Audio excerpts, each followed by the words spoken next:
Hello plastic model builders, this is part 7 of the Revell B-25J Mitchell 1/48 scale. I'm your host Ari Stone. If you haven't already, subscribe, that way you can get the latest videos when they come out. Comment and like as well. So what I just did, I applied a gloss coat to the entire model. That way when you put decals on, you can't see all the clear shininess coming out of them. So we are going to put on the decals now. Not too many of them for this model. It does take a little bit of time, but not too many. You have your typical Air Force star. There are no bars on this one. I don't know why. Maybe that's how they had them back then for this plane. Got our little things right here. I don't know what each of these little things say. One on each side. Put them on accordingly. You see how nicely they line up. That's model making madness right there. Make it look pretty. So now we have 2 for the bomb bay doors, 1 on each side. Again, you see that's number 10. And we got this right here that goes just before the bomb bay doors, fuel stuff.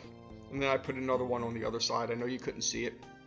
All right, so you see dabbing a little bit of stuff on there. That way that decal sets really well into that aircraft and it conforms to all its little cracks and crevices. You got that right there, the number 192, and of course another star that goes on the side. Remember, 2 of the stars are bigger than the others, so you need to pay attention to that when putting them on the model. This is where this one goes. Got a little thing right here, another one of those. Put that on the opposite side. We'll do that later. Got to put that right there by the cockpit area, flight deck. Goes right there, you know, stuff for the plane. We got our little logo right there for the Jaunty Joe. This is on one of the rear stabilizers. It's got a little pop-up right there because you're going to have to put some microscale or some sort of decal set to make that conform to that. Now we've got our propellers. Of course, we've got 6 of these things, 1 for each blade. Goes on each one, and then 6 of these little guys. 1 on each blade, typical for every propeller you do on any World War II aircraft in the United States at least. Other countries I don't know about. So now we've got the 192 on the other stabilizer. And of course our logo right there for the Jaunty Joe. Make sure it lines up again. It's still got that same little hump there. Now we have our star logo once again. And it will conform nicely. You know, just put some microscale on there. That's what I use. These are things that go on the other side. Saw me putting on 1, 2, 3, and there's the 4th one right there on the paper, just off of the screen. Sorry, my bad. Each one of these for the fuel caps. 1 there, 1 on the side right here, and then 1 just above that. And of course, you got to go to the other wing. Make sure that little circle there goes inside of the circle. I know that sounds funny. Circle on the decal. Goes inside the circle that's on the aircraft. And there's another one off screen that you can't see. Is what it is, I know. So there that is. They will conform nicely, and this is the last star.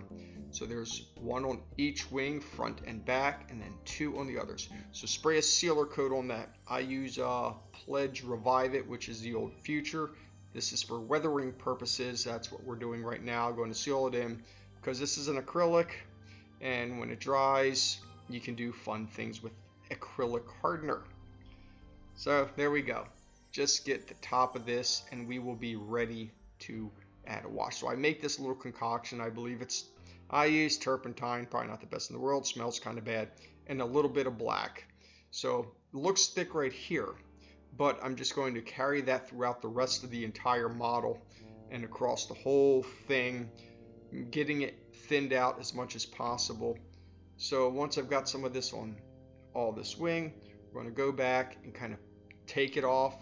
I've got a little bit more turpentine on there. It's going to get that Q-tip nice and black, but we're going to leave just enough on here so the plane looks a little bit dirty. Not too much because we don't want to make it look like a total dumpster fire because it is still in service. So you see that, and you can see how that Q-tip's turning black. It's picking up all that excess. And here, same thing, like I did on the other side. I'm just kind of putting streaks of black on there. And then we just kind of slowly take it off. Sometimes the turpentine does get a little weird. It will take off some of that acrylic. Not a big deal. You see it kind of doing that there. I don't know why it does it, but it does it. Anywho, it's weathering, so it's kind of cool. It makes it look good. Get some off of that little yellow area there. And again, more on this wing, just to give you an idea of how I am doing this across the entire plane. Here's the side of it, and you see this is all totally black now pretty much. So some of it I don't even put the black on. I just use what's on that Q-tip to rub it in, just like you see me doing with this cloth here. That's actually wiping some of it off. And just one more coat of like stuff that will take off the blackness. That way it just looks mildly worn. We don't need to make it look totally weathered. Same with this, got the black Q-tip, just making the wings look old and dirty. That's all we're doing because the plane flies, it's going in sorties, all that kind of thing. Probably didn't have time to wash it in between flights. Here we are getting a little bit on the flight deck and on the landing gear, getting some on the logo and on that stabilizer. We do want it to look like it was flying.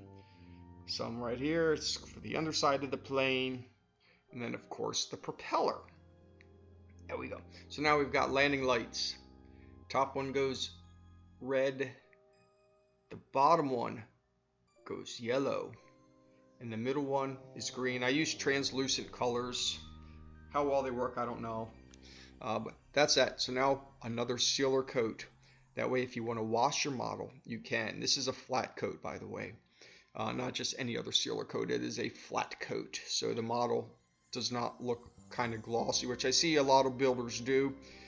They do the what you call them, the panel lines, make it look glossy. So right here, it's hard to see because the model is olive gray, but we are adding streaks of exhaust with a kind of brownish black color that I mixed up myself.